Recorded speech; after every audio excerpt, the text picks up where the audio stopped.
부활하신 모습을 여인들에게, 다락방에 숨어있는 제자들에게, 그리고 엠마오 길로 내려가던 두 제자에게도 보이셨습니다. 우리 전후 좌우에 있는 분들과 기쁘게 인사 나누겠습니다. 예수 부활하셨습니다. 할렐루야. 네, 전후 좌우 그러면 네 사람은 해야 된다는 말이죠. 한 번 더 이렇게 축복해 보겠습니다. 부활의 은총 가득하세요 하고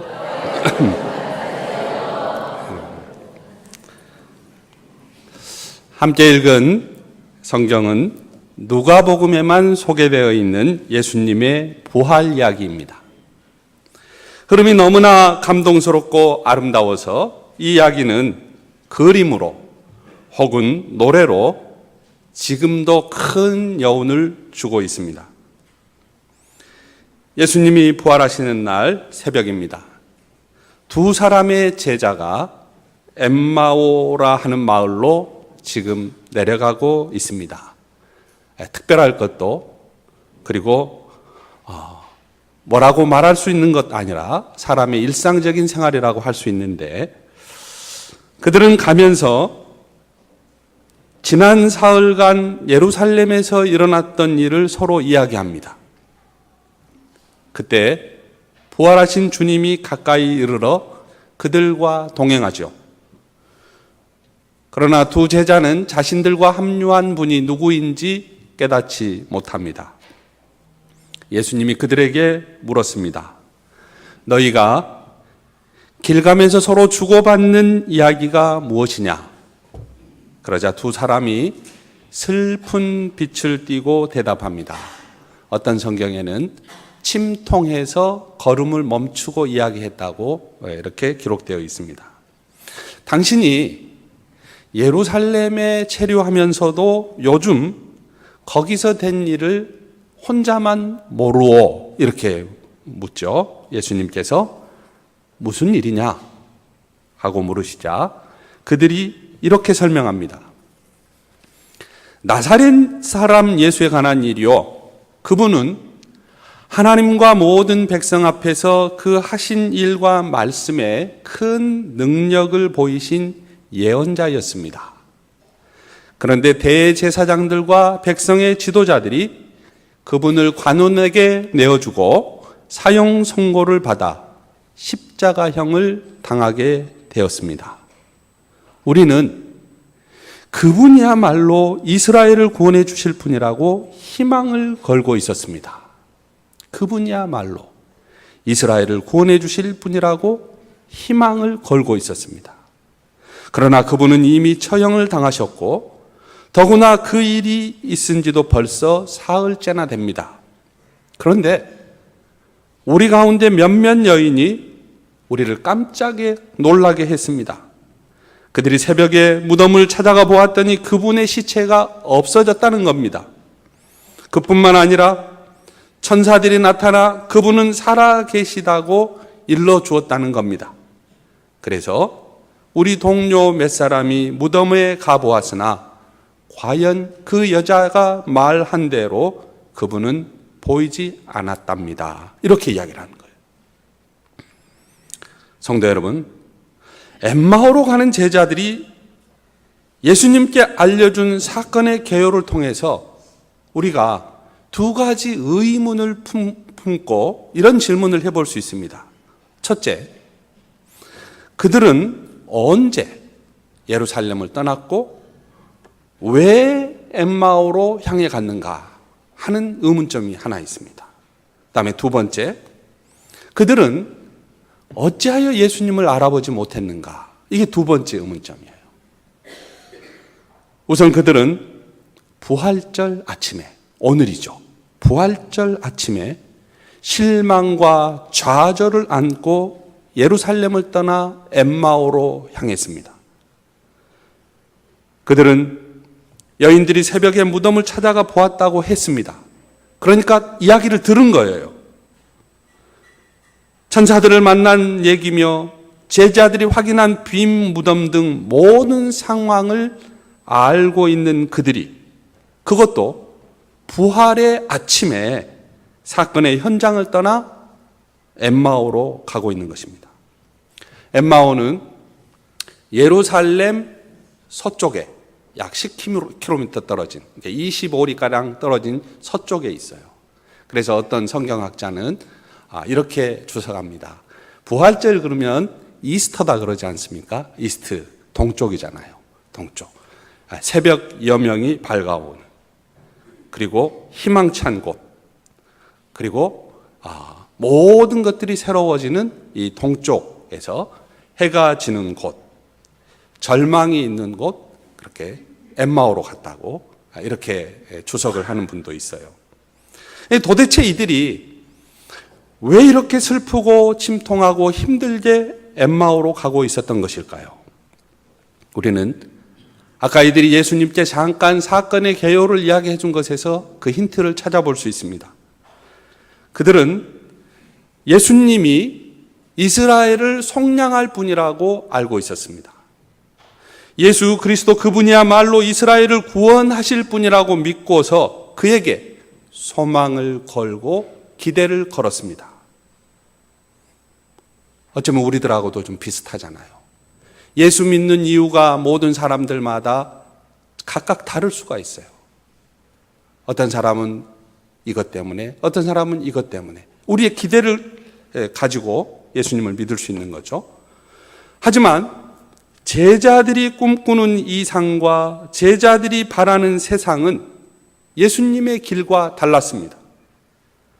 제자들은 예수님을 정치적이고 군사적이고 경제적인 메시아로서 이스라엘을 구원할 메시아로 따랐던 것입니다. 어쩌면 우리가 바라는 예수님의 상도 우리가 기대한 그 기대치 안에 예수님을 포장하고 있는지도 모릅니다. 만일 그들이 예수님께서 3일 만에 부활하리라고 하셨던 이 말씀을 마음에 새기고 있었다면 그들은 십자가와 부활의 사건이 일어난 이 현장을 떠나지는 않았을 것입니다. 하지만 그들이 관심했던 것은 이스라엘의 속량, 이스라엘을 구원할 메시아, 바로 그 그리스도였기에 예수 처형으로 인해서 모든 기대가 물거품이 되어버렸습니다. 그러나 우리가 안타깝게도 그들을 살펴볼 때 그들은 듣고 싶은 것만 들었던 제자들이라고 이야기할 수 있습니다. 왜냐하면 주님은 3번이나 순환과 부활의 예언을 하시면서, 말씀을 하시면서 내가 고통당하고 그리고 십자가에 달려 죽을 것이다. 그러나 3일 만에 살아날 것이다 하고 주님은 십자가를 이야기하셨고 동시에 부활을 이야기하셨어요. 똑같이 이야기하셨어요. 그것도 3번이나 이야기했는데 그들에게는 부활하리라고 하는 이 말씀이 들리지가 않았던 거예요. 그들의 관심은 예수님께서 예루살렘 성전에서 성전 기득권자들과 전면전을 치르고 승리하는 것이었습니다. 세상의 메시아로서 예수님의 화려한 등극이었어요. 그래서 그들은 늘 시간이 있을 때마다 싸웠습니다. 영광의 나라가 임하면 내가 우정성하겠다. 내가 자정성하겠다. 서로 싸운 거죠. 그러면 나머지 2사람이 싸울 때 나머지 10제자는 뭐 했느냐? 그들은 분개했다 그랬어요. 화를 냈다 그랬어요. 왜 그랬을까요? 내심 다 똑같았기 때문인 거죠. 그들에게는 십자가를 통한 부활이 이해될 수가 없었던 것입니다. 그리고 그들은 비록 수가 적고 그리고 갖춘 것이 없다 할지라도 예수님이 분명히 승리할 거라고 믿었어요. 히든 카드가 있다고 믿었습니다. 왜냐하면 예수님은 누가 뭐래도 병든 자를 고쳐주신 능력 있는 분이십니다.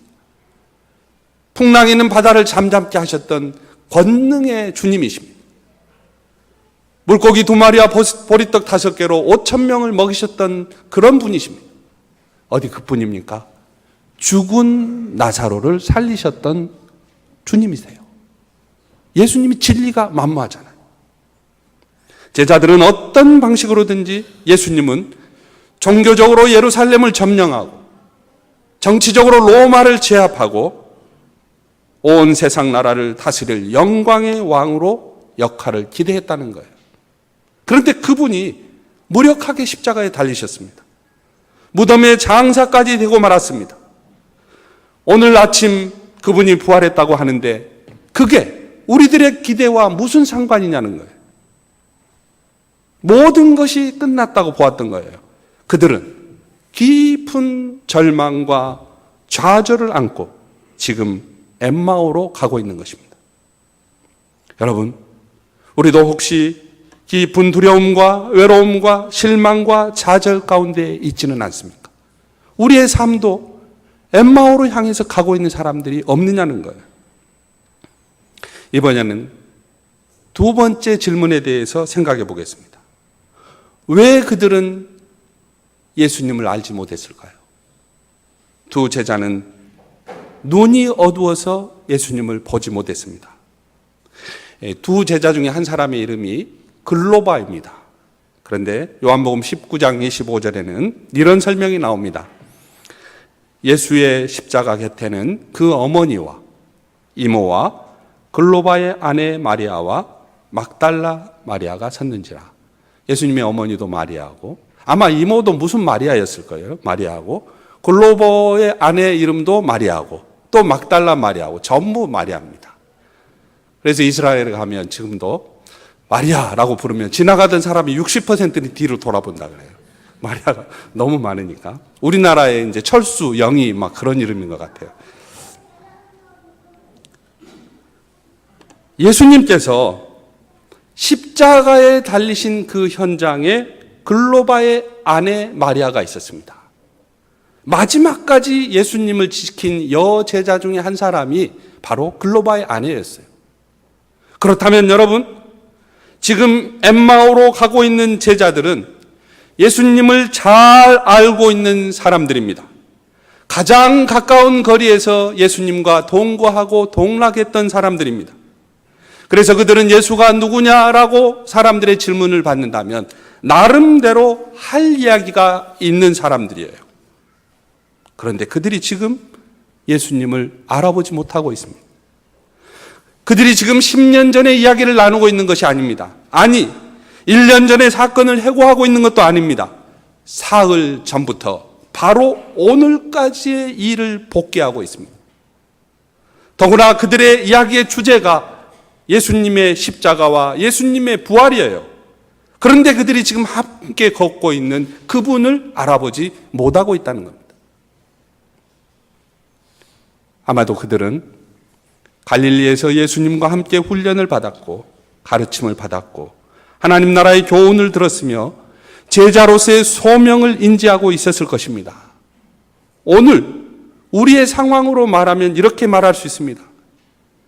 그들은 교회 안에서 훌륭한 일꾼이요 모든 성경 공부에 참여하였고 각종 제자 훈련에 앞장섰으며 모든 봉사에 관여하면서 예수님의 사역과 그 방향을 잘 알고 있는 그룹이었다고 말할 수 있습니다. 뭔가 우리와 겹치는 부분이 있지 않습니까? 엠마오로 가는 두 제자는 우리에게 뭔가를 일깨워주고 있는데요. 우리들 역시도 나름대로 예수님이 누구인지 말할 수 있습니다. 우리들 나름대로도 봉사도 하고 제자라고 말할 수 있습니다. 주님의 말씀을 어느 정도 알고 있습니다. 우리도 기도할 수 있고 금요 기도에 참여할 수도 있고 교회 생활에 대해서 적당히 얘기도 할 수 있습니다. 그러나 눈이 가려져서 옆에 동행하고 있는 예수님을 보지 못한 제자들처럼 어쩌면 우리도 주님과 전혀 상관없이 말하고 행동하고 우리의 생각대로 살아가고 있지는 않는지 살펴볼 일입니다. 배운 것은 배운 대로, 훈련받은 것은 훈련받은 것대로, 말씀은 말씀대로 그냥 내려놓고 나의 생각, 나의 경험, 나의 기대, 내 속에 있는 걱정과 근심, 우리 가운데 쌓인 상처와 미움, 분노로 인해서 나와 함께 걷고 있는 예수님을 인식하지 못하고 있지는 않는지 생각해 볼 일이라는 거예요. 다시 말해 예수님을 알아보지 못하고 엠마오로 가고 있는 제자의 모습은 어쩌면 우리들의 모습, 나의 모습은 아니냐는 겁니다. 기도훈련, 영성훈련, 전도훈련, 묵상훈련 잘 받았다고 생각했는데 여러분은 주님과 상관없는 길을 걷고 있지는 않는가 말입니다. 우리가 자기에게 집착하면 예수님이 우리와 함께 있지만 예수님은 보이지 않습니다. 약속의 말씀보다 나의 생각, 나의 경험에 집중하면 나와 함께 동행하고 있는 주님을 볼 수가 없는 겁니다. 함께 가는 길손만 보이지 부활의 주님은 보이지 않는 것입니다. 부활의 주님을 만날 수도 없는 것입니다. 눈이 어두워서 보지 못하는 그들이 그러면 어떻게 눈이 열리게 되었을까요? 부활하신 주님이 그들에게 다가갑니다. 그리고 말씀하세요. 너희가 어리석기도 하다. 예언자들이 말한 모든 것을 그렇게도 믿기가 어려우냐? 그리스도는 영광을 차지하기 전에 그런 고난을 겪어야 하는 것이 아니냐 하시며 예수님은 모세의 율법서와 모든 예언서를 비롯하여 성경에서 당신에 관한 기사를 들어 자세히 그들에게 설명해 주었습니다. 어두웠던 두 제자의 마음에 서광이 깃들기 시작합니다. 자기 생각에 집중되어 있던 그들이 예수님의 말씀을 들으면서 차츰 깨닫기 시작합니다. 얼마 전까지 생각하지 못했던 새로운 차원에서 그런 것들이 새롭게 이해가 되기 시작합니다. 그러자 그들이 가고자 하는 마을에 가까이 이르렀고 해는 저물고 예수님은 더 가려는 것 같습니다. 그들이 함께 유하자고 예수님을 초대합니다. 예수님은 그 초대에 기꺼이 응하셨고 그들과 함께 음식을 나누실 때 빵을 들어 축사하시고 떼어서 그들에게 나누어 주었습니다. 그제서야 그들의 눈이 열렸습니다. 예수님을 알아보았습니다. 그때 예수님은 그들 앞에서 호련히 모습을 감추었습니다. 놀라운 일을 경험한 두 사람은 서로 말하였습니다.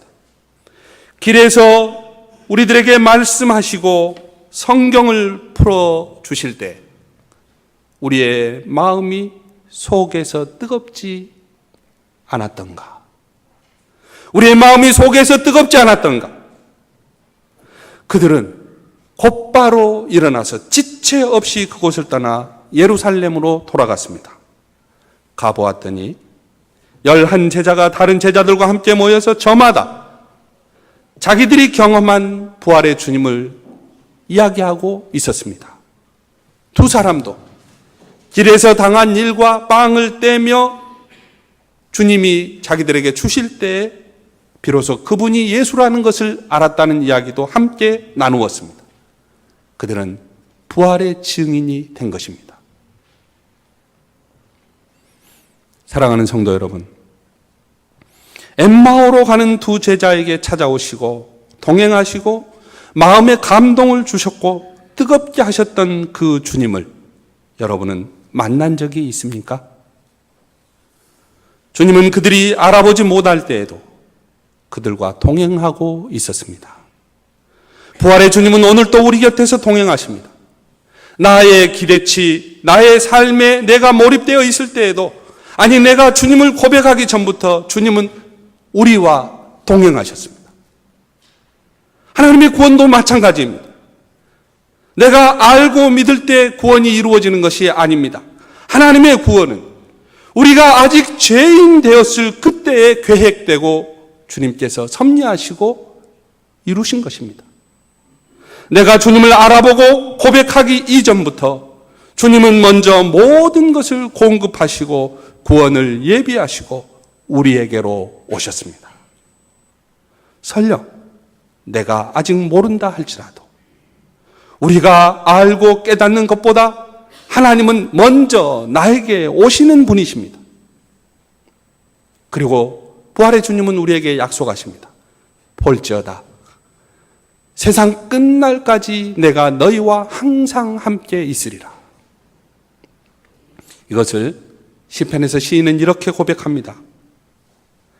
내가 주의 영을 떠나 어디로 가며 주의 앞에서 어디로 피하리이까. 내가 하늘에 올라갈지라도 거기 계시며 수월 음부에 내 자리를 펼지라도 거기 계시나이다. 내가 새벽 날개를 치며 바다 끝에 가서 거주할지라도 거기서도 주의 손이 나를 인도하시며 주의 오른손이 나를 붙드시리이다.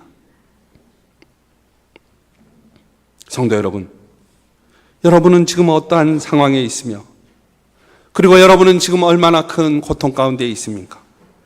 우리의 처지가 아무리 비참하고 어려울지라도 부활의 주님은 언제나 우리와 항상 함께 하십니다. 이 세상 그 어디에도 주님의 손길을 피할 수 없습니다. 하나님은 내 형질이 이루어지기 전에 나를 만드시고 나를 아신 분이기 때문입니다. 오늘 우리는 엠마오로 가는 두 제자가 부활의 주님을 어떻게 만났고 어떻게 알아보는지 그 경험에 대해서 살펴보았습니다. 예수님과 삶을 나누었고 예수님께 가르침을 받았고 훈련을 받았던 제자들이 자기들의 생각에 갇혀 있을 때 그들은 예수님을 알아보지 못했습니다. 부활하신 주님께서 그들에게 다가가셔서 그들의 눈을 열어주실 때 그들은 부활의 주님을 만났던 것입니다. 부활의 주님은 그들에게 십자가와 부활을 자세히 설명해 주셨던 것입니다. 성도 여러분, 우리가 주님을 인식하기 이전부터 주님은 우리와 동행하십니다. 설령 우리가 그 사실을 모른다고 할지라도 주님의 동행하심 그것은 언제나 사실입니다. 우리가 알고 있든지 모르고 있든지 우리가 하나님의 자녀인 것은 분명한 약속입니다. 이 시간 영적 어두움에 갇혀서 부활의 주님을 아직 못 만난 분이 계시다면, 만나지 못한 분이 계시다면 주님께서 여러분의 눈을 열어주시기를 축복합니다. 부활의 주님을 똑똑히 보고 만날 수 있기를 축복합니다. 주님이 여러분의 마음을 만져주시기를 축복합니다. 실망하고 좌절한 마음을 위로하시고 우리의 마음을 뜨겁게 해주시기를 기대합니다. 우리가 부활의 은총으로 새로워지기를 축복합니다. 부활의 주님께서 일마다 때마다 평강 주시기를 축복합니다. 기도하겠습니다. 부활의 주님, 오늘도 낙심한 자들을 찾아오신 주님 감사합니다. 실망한 제자들이 예수님과 동행하면서 스스럼 없이 대화를 나누었던 것처럼 우리도 주님과 늘 대화할 수 있도록 축복하여 주시옵소서. 하나님, 우리 교회가 소리 없이 주님을 영접하는 마음으로 낯선 일을 위한 삶의 공간을 마련하고 제공할 수 있도록 은총을 허락하여 주시옵소서. 우리 가운데서 서로 간 부활하신 주님을 만난 경험을 함께 나누고 이야기하는 이런 분위기가 활성화될 수 있도록 우리 교회를 축복하여 주시옵소서. 주님은 우리가 주님의 동행을 깨닫고 그분의 도우심으로 우리의 마음이 뜨겁기를 원하십니다. 하나님, 우리가 뜨거워지게 하여 주옵소서. 우리가 새로워지게 하여 주시옵소서. 어떤 상황에서도 주님이 우리와 동행하고 계시다는 사실을 늘 고백하고 하나님, 언제나 삶에 지쳐서 실망하고 좌절한 우리의 마음을 위로하시고 또 주님 새롭게 하심을 믿고 감사합니다. 하나님, 우리 가운데 임하여 주옵소서. 예수님의 이름으로 기도하옵나이다. 아멘.